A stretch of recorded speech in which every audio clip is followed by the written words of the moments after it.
If you could have a drink with anyone in the theater world, who would it be?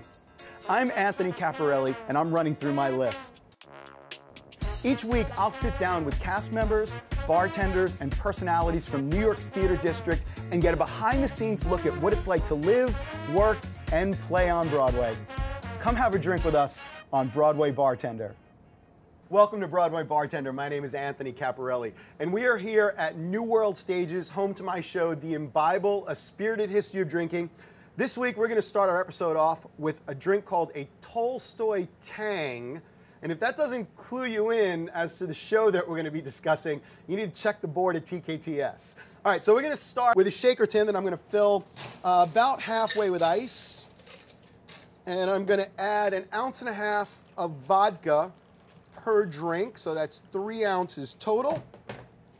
And then I'm going to juice 1 full lime per drink into that.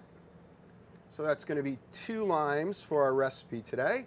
And as usual, the last of lemons. I'm saying lime and I'm juicing lemons. The last of the hulls that we're going to use, I'm going to go ahead and drop in the drink so we get all those essential oils in the drink. And we need to sweeten this with just a little bit of simple syrup. And I am going to use 1/2 ounce per drink. So in this batch, I'm going to do 1 full ounce of simple syrup. I'm going to go ahead and shake this up really, really well. Dissolve those oils, chill the drink, dilute some of that vodka down a bit.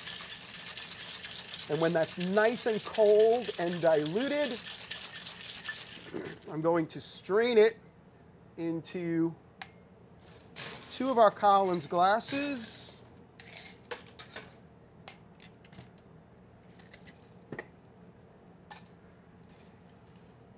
And this is our Tolstoy Tang. For those of you who are paying attention, really, it's nothing more complicated than a vodka sour. And this is for our special guest this week, Alex Gibson of NATASHA, PIERRE, and the Great Comet of 1812, right? Yes, yeah. I love it. So first of all, cheers. Welcome to Broadway Bartender. Thank you very much. Let me know what you think of that Tolstoy Tang. Ooh, tangy. That's tangy, right? That's good. I know. I love drinks that deliver on their name. Okay, so tell our guests why Tolstoy Tang. There we go. There we go. You with us? Okay. Yeah, Great Comet is based off of a 70-page slice of War and Peace, written by Leo Tolstoy. So it is old and Russian. Old. So you say 70 pages of one of the cliche long novels of all time, right? Yeah. That's like 1% of War and Peace or something crazy like that, right? Yeah. Okay. Why those 70 pages? Do you have any idea? Yeah, so Dave Malloy, our writer, when he was on a cruise, I think, he was reading War and Peace, and he kind of stumbled along this section and found that this specific section of the book actually followed a really classic musical narrative structure. Just those 70 pages? Just those 70 pages. It's like one of the chapters of it, basically. Okay. Just happens to follow a narrative where there's a dramatic structure with the romance and a love interest happening, some triangles, and he thought that would make a great musical. Okay, so one of the things that fascinates me about this is that I know that sort of the way that you guys, I think it's the way you open the show is by just telling the audiences, hey, just so you know, this is going to be some complicated stuff, right? Yeah. Okay. And I love that song, by the way. How is it possible, like, if those 70 pages are that complicated, I mean, what does that say about the rest of the piece, man? I mean, I don't know if you've ever read Russian novels. I will admit publicly that I have not read any Russian novels, and I'm not proud of that, but... It's okay. Okay. They are dense. And, as you say in the opening, everyone's got 9 different names. Just kind of tracking all the characters is like an academic experience within itself. So, focusing on a smaller amount allows us to really get into the world of it for the show. That's got to be so challenging, though, because you're dealing with something that's it has tremendous additional context, right? I mean, there's got to be tendrils of the show that depend on other parts of the book. Yeah, it's like a little slice of life moment, and if you know the characters and you know what happens, it's like little Easter eggs. But the show definitely stands by itself as an individual experience. Okay, so one of the things that I think that you guys even tell people is like you need to study before you see the show or something. Like I know you joke about it and stuff, but like, what do you really need to know before you go and see the show? Nothing. Nothing. You can just go in. You can absolutely go in with an open mind and some alcohol, and or a Tolstoy. Or a Tolstoy tang. And that's all you really need. We have a family tree in the program if you get lost. Okay. And that's what we encourage you to look at. But it's actually really not complicated. It's really not. I mean, it's a love story, right? Yeah. So people are familiar with it's like a triangle-y kind of love story, right? Which I think people are familiar with. Yeah, it's a triangle kind of love story. And there's a comet. So there's some ennui, depression, some dance parties. Okay. That's it. Okay, but there's so much more. I mean, the show is just incredible. First of all, the story of the show I want to talk about because it's had just an amazing journey itself. But I want you to tell people about what they can expect. I mean, I know some of it is that you want it to be unexpected, but what kinds of things can people expect, from the show? What makes it different? Yeah, well, the staging and the theater is in and of itself incredibly unique, crazy. Our director, Rachel Chavkin, likes to call it Theater 360 because it happens all around you. So not even just in the round, like everywhere. Everywhere. Like spherically, almost. Yes. That's incredible. They have rebuilt the inside of the Imperial Theater, so we have all these extra platforms. There's a bunch of the audience sitting on stage. We've got extra staircases going from the orchestra to the mezzanine, and we as the actors are like in your laps for half the show. Which is usually something you would expect more from an off-Broadway production than Broadway. I mean, to get that sort of interaction with the actors on Broadway is incredible, right? Yeah, but it really stems from, the production originally was at Ars Nova, where it was like 80 or 90 seats in that theater.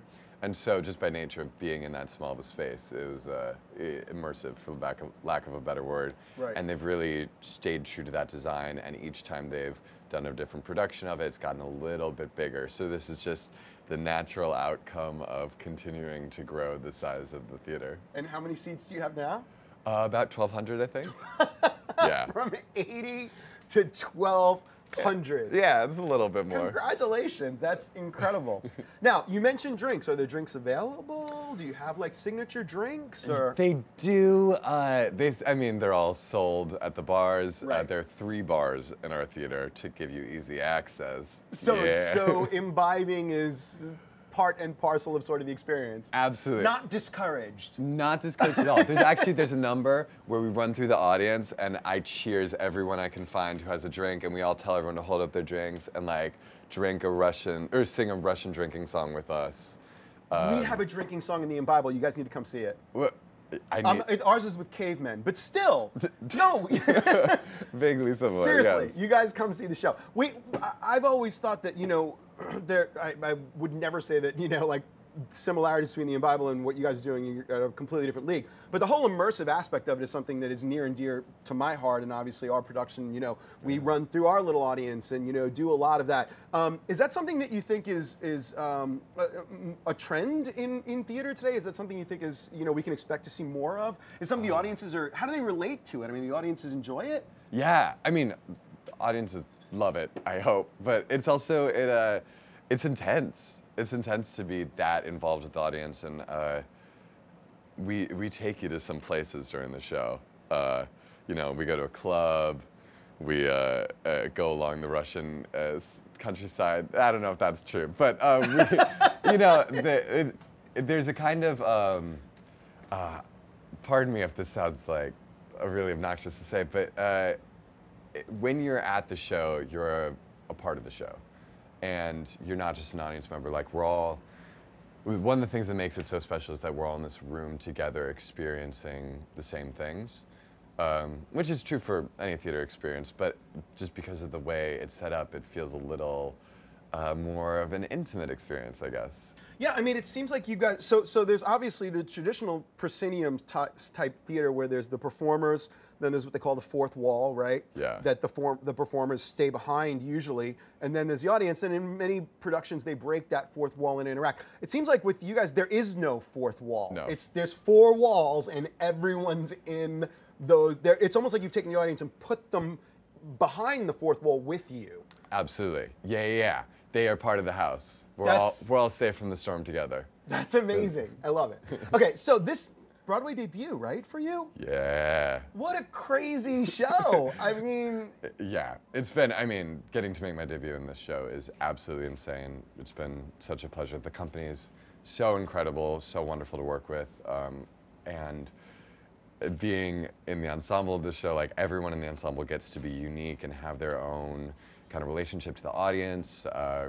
It's super individualized, and it's really fun to do every night. What's your role? What do you do? So I'm straight up in the ensemble, do some dance track stuff, and sing low. I can tell. Plot twist, spoiler alert. Yeah, there's a bunch of our ensemble who we call the Rovers, who play instruments and run around the space while they play instruments. I'm not one of those people. You're not one of those people? No, luckily. I salute those people and I cheer them. I cannot do what they do. Wow. Yeah. But dude, I'm listening to you speak right now, and I know for us, casting basses is like looking for a needle in a haystack. We're out there. Dude, we're out where? there, man. I mean, what's your bottom note? I can't, like, it's... I sing like a low C in the show. Good, consistently. Like Yeah. Wow. Every night. I mean, I think you just hit it right there. Yeah. No, basses, I am a strong proponent of basses being in more musical theater.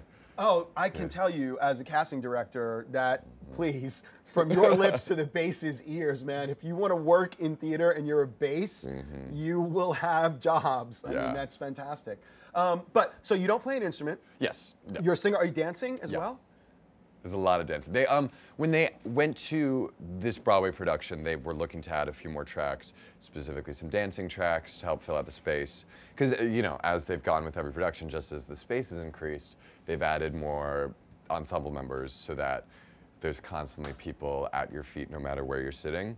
So yeah, I was one of the late hires they had for the Broadway production. When you have to try and fill a space that was 80 people, that's now 1,200 people. Yeah. And when they did that original production, it was only 10 people. The people who are the characters in the show all played instruments, and they were the only actors. And now we have, I might be wrong, I want to say 36 people, almost. I pulled that number out of my butt. That sounds like a good number. Yeah, let's go with that. It's about that number. Yeah, that's fine. So it's gotten quite a bit larger. Okay, so I want to talk about the evolution of the show, because obviously the show, as you said, had to change.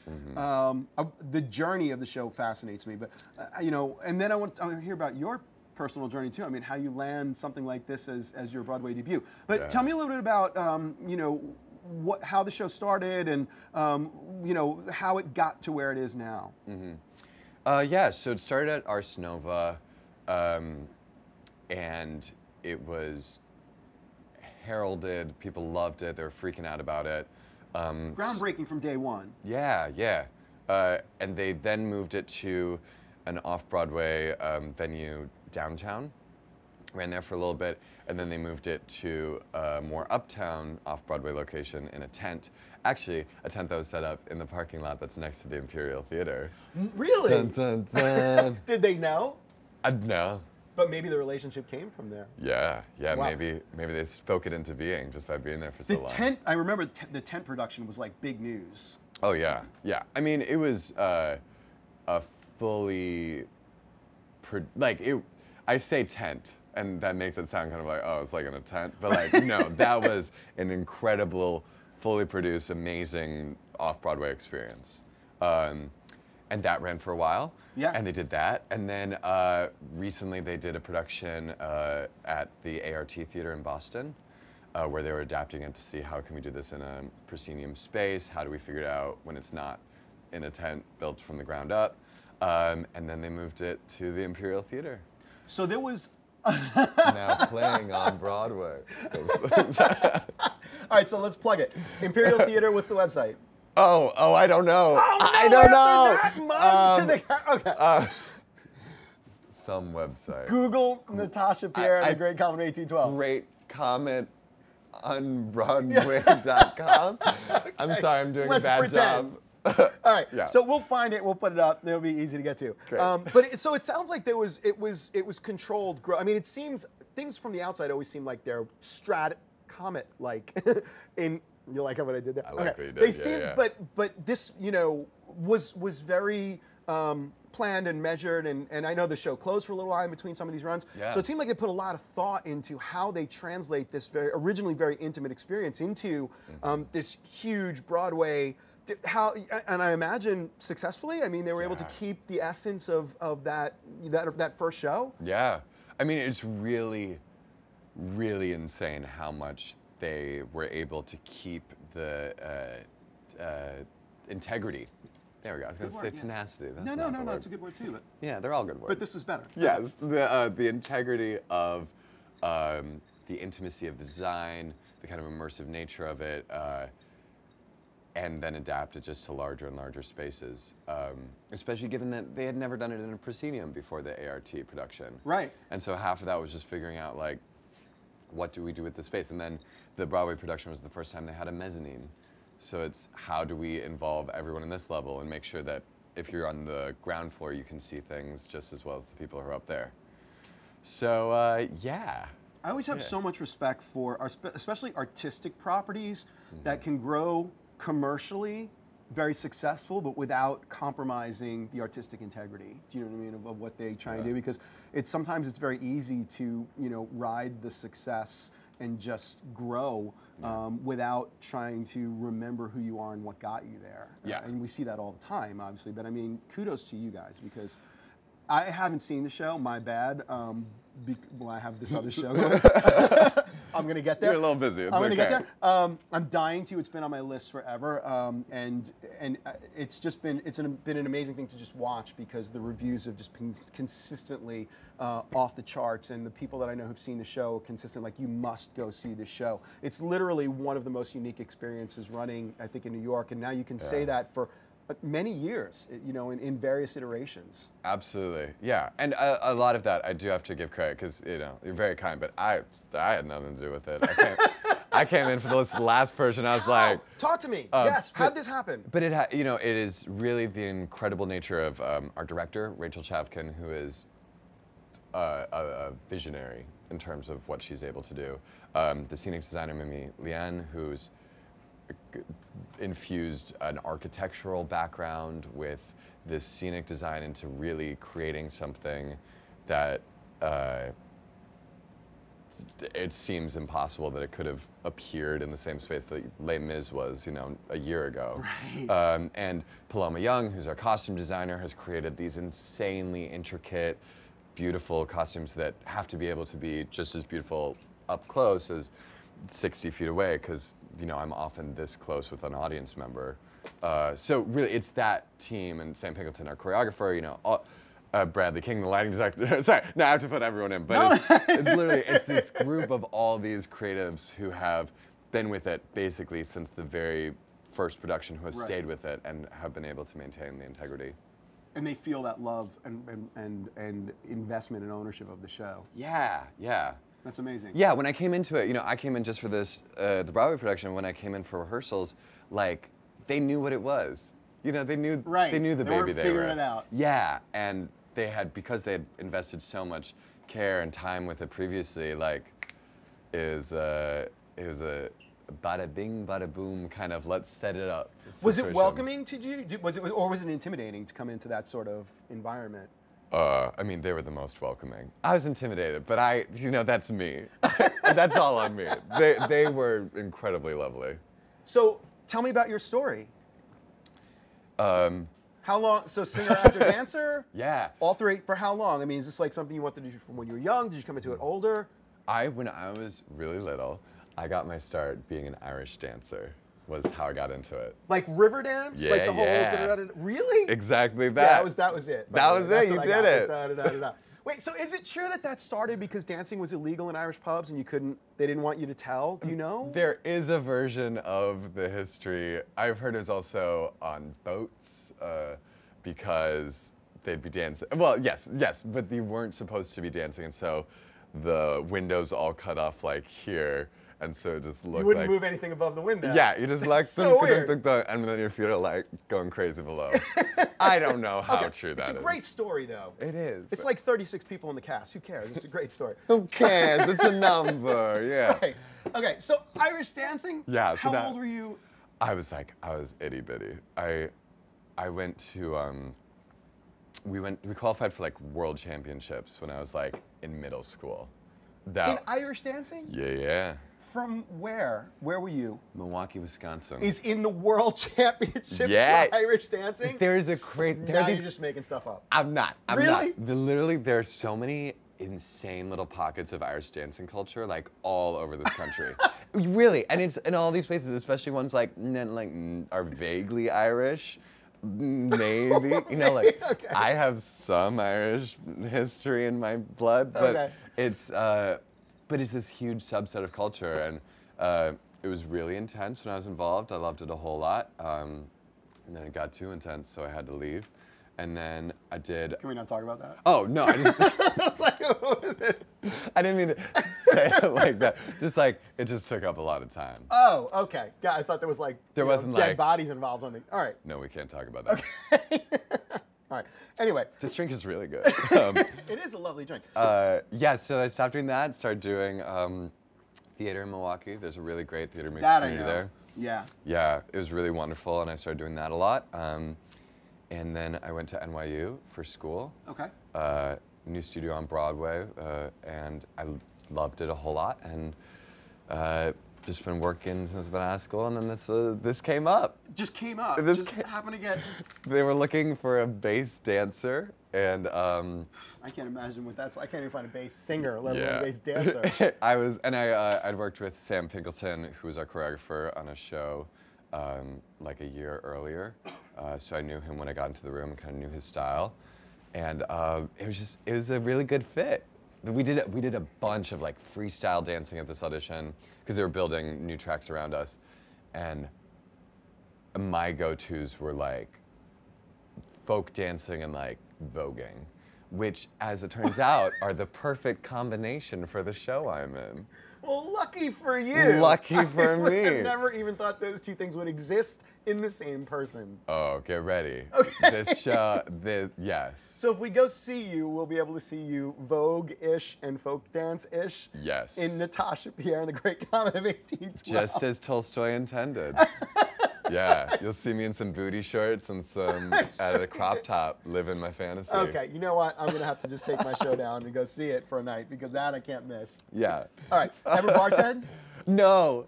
Serve anything? Work in the restaurant industry? No. How could you possibly? How do you get a job on Broadway if you've never done that? I got really lucky and I haven't had to have a day job yet. Wow. Yeah. Okay. Is that obnoxious to say? No, that's good for you. Yeah. I don't know that I would like spread it around on social media, but no, I've worked really hard and I've paid my dues. Good. Let's go with that. All right. But okay, well, so now this is going to be your bartending debut. Okay, let's do it. All right, so I'm going to start out now then with something really classic and not too complicated. We're going to do a Moscow Mule. Oh, great. Good? Yes. You like? I love. Come back here, my friend. Okay. I'm done with this drink, I guess. All right, I'm going to go sit right there, and I'm going to talk you through it. Okay. All right, first thing I want you to do is take that mixing tin, fill it about halfway up with ice. Great. Do I have to use the scoopy thing? You have to use the ice scoop, yes. Okay. That's a law. It is actually. Don't want to. Actually a law. Well, I used it, so let it be known. All right, so we're going to stick with our Stoli vodka right down there, and you're going to just turn it right upside down, and you're going to count to 6. All the way up, like 2, literally. 3, 4, 5, 6. Good. That's about 9 in regular bartending counts, but that's totally fine. It's been a long day. All good. It's all good. All right, so Moscow Mule is literally just vodka, lime juice, and ginger beer. So I want to get, and I like a lot of lime in my Moscow Mule. So some people just put like a wedge, but I want to do a full half a lime per. Okay. So get that lime squeezer. Great. Yeah, and go ahead and squeeze 2 of those limes in, and the flat side goes down. Yeah, just open that up. Great. Good, flat side down. There we go. There you Killing go. it. Killing That's the it. game. Yes. Okay. Absolutely. Yeah, die lime. Okay, good. And then one more. Okay, where do I put this thing? Just in the garbage. Oh. Is good. This is your drink. I'm going to switch our drinks, yeah? Yes. Okay. There Good. we go. Fabulous. Yeah. Good. And then drop that. That's called a hull. And drop that in there because I want to dissolve all those oils. Take that glass, put it on there. Good.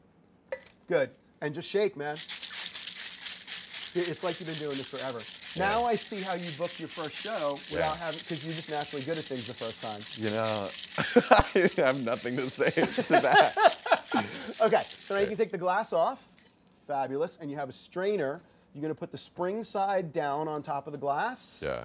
Good. And I want you to go ahead and put your finger, your index finger right there. Great. Good. But this, I should have had you fill these glasses with ice first.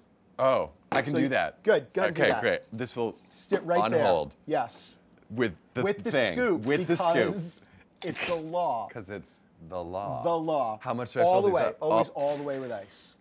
Oh, really? Yeah, and that's one of the things that it's sort of a misconception, or something that people who have not tended bar professionally kind of get wrong, is they think ice is a bad thing. They think Yeah. it like dilutes the drink, waters it down. It's actually really important. It's an ingredient, so you always want completely filled with ice. Well, I did not know that. See, so I now would you learned say- something. So I think I can give this a little You bit can, more. and I actually like the ice cresting over the top of the drink, because as soon as you put liquid in there, it's going to put it right. It's going to start to melt. Yeah. Down. Good. There So we put go. those right on the mat.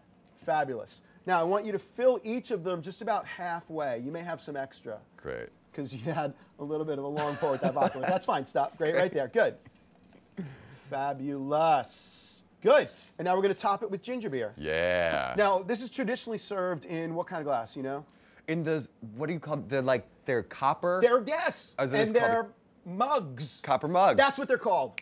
Copper mugs. First time. Got it right the first time. You're very gifted. Okay, so top that right off. Now you don't need a copper mug. It's nice because it's nice and cool and it chills the drink. It was actually a marketing ploy. When they invented the Moscow Mule as a way to sell more Stoli vodka. It was invented by the Stoli company, actually, and the folks who made ginger beer. And yeah, they came together, they were drinking one night in a bar, and they said, let's make a drink that has vodka and ginger beer in it, because you make vodka and I make ginger beer. And they were like, great, so how do we sell it? And they were like, we'll go around the country and everyone who makes one gets a copper mug and I'll take a picture with the guy. And so this guy would literally go to one bar with a picture of the last guy and the copper mug, and then drop off a mug, take another picture, and before you know it, he had like 100 bartenders in his portfolio and everyone was drinking Moscow Mules. Why is it called a Moscow Mule? Well, because Moscow, the vodka, and Mule, I have no idea. Interesting. I like it. Good. Okay. All right, so just put one wedge of lime Great. in there, There we go. and there. Good, and just give us a cocktail napkin and a couple straws, and There you that's go. our Moscow Mule. There we go. Ba-ba-bum. Ba-ba-bum. All right. There Let's you see are, how sir. How's this going to be bad? I don't know. It's going to have a lot of Yeah. vodka. Oh, man. Dude, well done. I'm ready. That's fabulous. Okay, websites for the show? A website for the show? We said was We Don't Know, Natasha, Pierre, and I the should Great know Comet it. 1812. We're going to like, and you have a personal website? Yeah, check it out. What is it? Do you know it? I do know it. Okay, what is it? It is alexgibsononline.com. That's me. I love it. Alex, thank you so much, man. You So are nice to meet great. you. I Thank can't wait you. to come see the show. Please come see the Imbible. Oh, absolutely. And bring the whole cast. Yeah. That would be awesome. And folks, thanks for checking us out. BroadwayBartender.com for recipes, links to all of the shows that we cover. Drink well, drink responsibly. Cheers. No! You just drink that and then just dance. Guys. Whoa. Outstanding. Good. Once Yeah. again. Good, good, good. Fun? That was so fun. Awesome, man. Great.